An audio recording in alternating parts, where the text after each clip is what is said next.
Hey Brickmaniacs, welcome back to another Monday Sit Rep. We've got a ton to get to this week. I mean, it is a massive restock pre-orders, all of it. As a matter of fact, I didn't even get to cover it all here in the Sit Rep, so make sure you're signed up for our emails and in the know so you can get the full rundown of everything that is hitting brickmania.com. That's also available via our blog. But let's jump on in, take a little closer look at some of the highlights coming back to brickmania.com.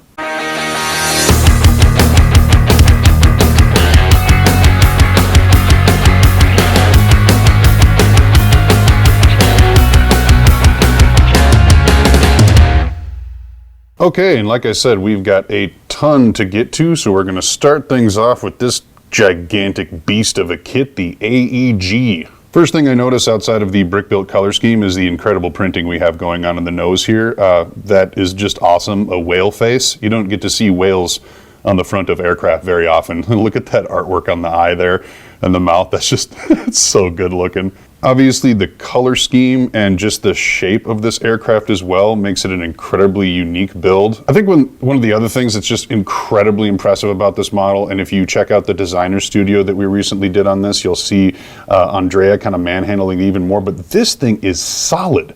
I mean, it is not, you'd think with just the amount of wingspan that you're working with here, and then the wheels and the bottoms and just everything kind of all going in there and held down by these smaller clips and greebles, like you'd think you'd have some structural issues here, but this thing is like Brennan-made fighter solid. I mean, it is just a really, really awesome kit. So super, super well done there. Very, very impressive. And then I even like the color. I mean, look at that. I just can't get over that awesome, awesome purple, black, and gray color scheme. And then with that white tail, I mean, it's like I always say about the World War I aircraft, you just don't have another opportunity to get some of those incredible colors mixed in there. We are missing a brick arm there too, I believe. We were missing that even when we shot the designer studio one. So some pieces fall off here and there with display models, but we always try to get them back, you know, before they hit the vault and whatnot. It does have a crew of 3. As you can see there, all 3 of those minifigs all lined up, ready to do their jobs. Some nice printing on the props there, and I really like even the color of that gold grill plate sitting in there. Just really makes things pop. So it's like a wonderful marriage between a cool color scheme, a crazy looking aircraft, and a structurally sound kit. Which, like, I mean, come on, if you're a fan of World War I, what more can you ask for?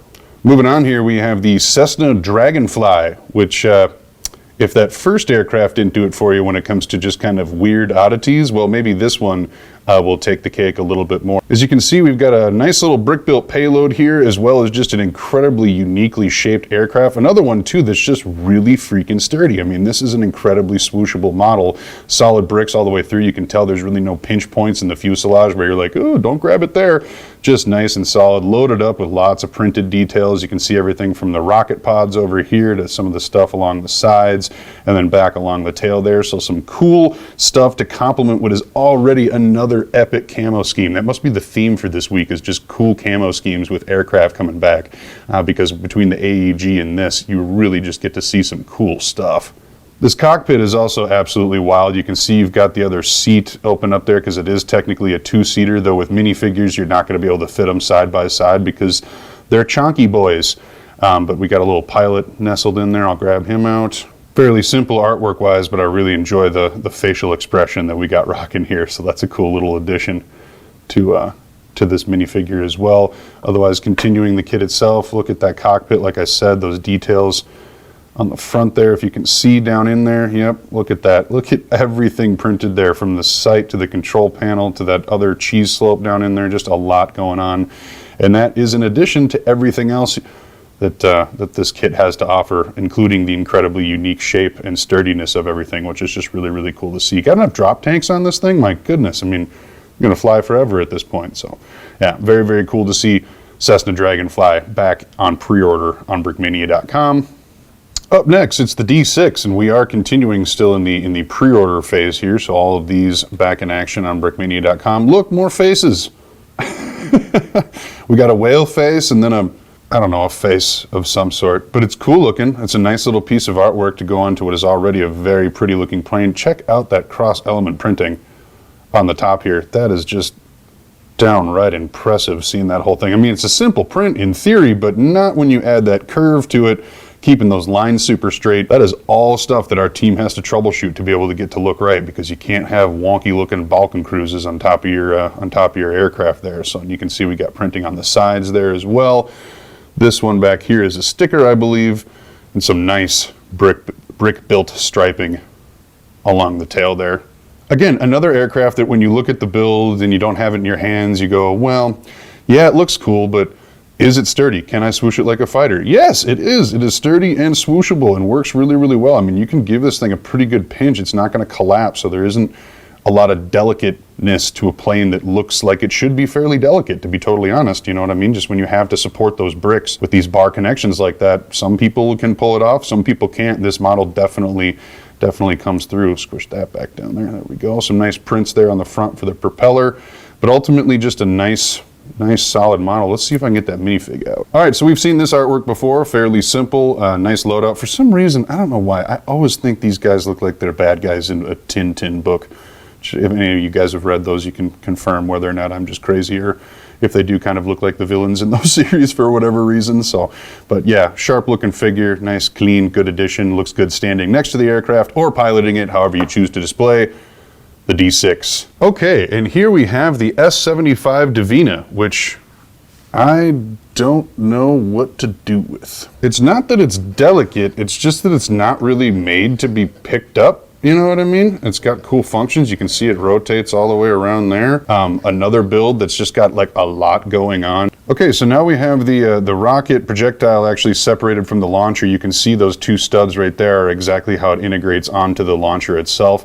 Not a ton going on here when it comes to the actual missile. There's a little, and I'm not 100% sure if this is me, the way I took it off, or what it is. That connection seems a little weak in my mind, but obviously not an issue when it is loaded up on the actual launcher itself. So a cool build to get the details, and you can see like some of the crazy, maybe even illegal techniques used to get some of the shaping there, which is cool to see. And then the launcher itself has some cool, it's got the ability to kind of fold up here on its base stand itself. This thing is a nice control part for the pivot, and then this does, I believe, go up and down. Yeah, exactly. So you just kind of control that bar there and set it to whatever angle you so choose. So this was kind of an interesting kit because it did sell out fairly fast the last time it was back, which, niche kit or what have you, it was still popular. So a cool thing to see people adding to their desk defense collections.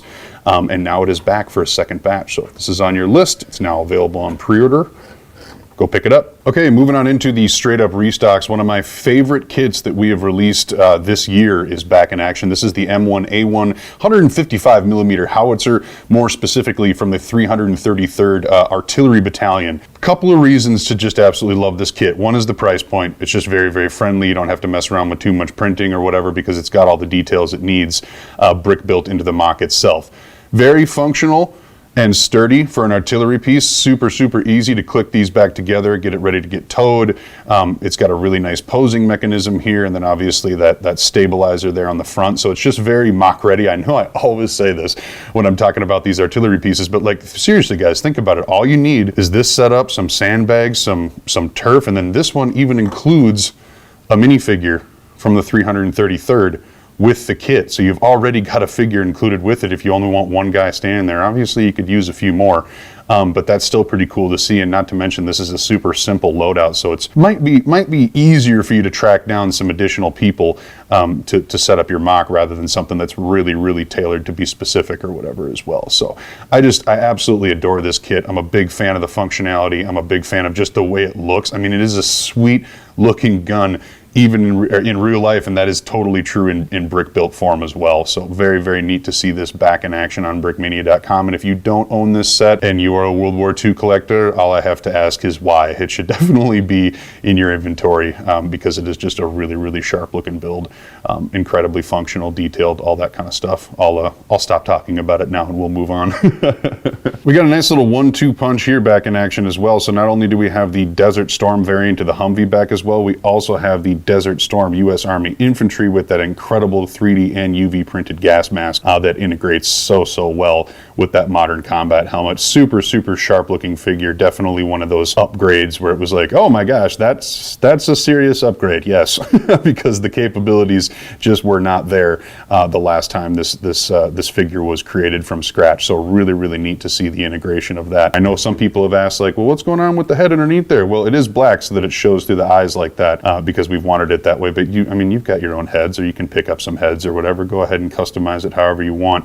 But that actual loadout right there is just super slick looking. Hopefully we'll have the perfect caliber M16s with the grenade launchers back, or maybe they're already online and just haven't sold out from the last time. I'm not 100% sure, but that would be the brick arm that you want to pair with this guy. And then obviously he's got to drive around in something, get somewhere, somehow, in some place, in some vehicle, and this would be said vehicle. So this is a really nice stripped down version of the Humvee that allows you to, if you want to pick up multiple kits, or you just want to replicate the instructions and not have too difficult of parts to be able to pick up, you can totally do so with these builds. So really nice. It does work without the canvas on the back here as well, so you can go ahead and pop that off, and it's just kind of that back cab look, but it obviously looks really cool with it integrated there as well. For when you build your future ones, you can choose to make that brick built, you can choose to leave it open. I mean, the choice is yours, as I was saying. But this was kind of one that, first of all, it being from the Desert Storm era, and then second of all, it being just a little bit less going on in a kit than like maybe the Spec Ops version or even the USMC Gunner version. This is just really chill, you know what I mean? It's something that could be on a base or on a combat mission. And then obviously the price point reflects kind of the simplicity of this build as well, which is really cool to see. Still get that printing on the front there as well as on that windscreen. So nice sharp looking build, cool integration of the grill piece and snorkel on the front there. But yeah, nice and solid, does everything it should, and back as a straight up restock, ready to ship. And then last but certainly not least, we've got an armored Mutt. Yes, because we have continued to crank out variants of the Mutt, which is the 4x4 used by the U.S. military in Vietnam. This has a real look at that's function there for the way that brick arm moves. That's pretty slick.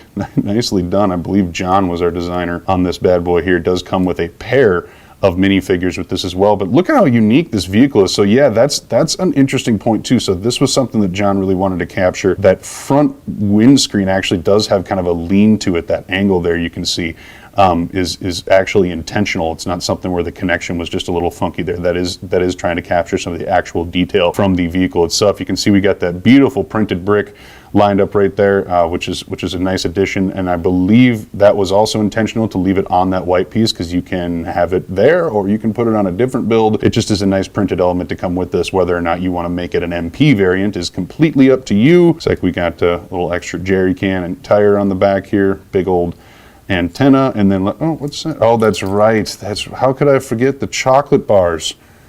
Because it's a Canopy kit. See, now we know it's a John kit because it comes with some random stuff, candy bar wise, going on there, which is pretty cool to see. I think there's even some more further down in there that you can see. So that's a fun little Easter egg. And then, like I said, it does come with 2 minifigures, one of which is driving here, the other one is standing on the side. And then we do also have standalone Vietnam era MPs available. So if you're trying to integrate multiple MPs into a mock or whatever, we do have that available for you to continually add pieces to whatever mock you are choosing to build. But a really nice sturdy little build. Like I said, I like how that brick arms is set up there to weaponize this armored vehicle. And yeah, just a sharp looking little kit, back and ready to ship. All right, so that'll just about do it for a Monday sit rep. I think the only a couple of things I didn't get to was the Republican Guard and the Korean Marine Rifleman V2, I think, was restocked as well, and then a couple of perfect calibers as well. But like I said, check those emails because we always have the full rundown of everything back included in those, so that you won't miss a single thing, even if I don't have everything in hand to be able to shoot the video. So hope you guys enjoyed. That'll do it for me on a Monday. Thank you very much for watching.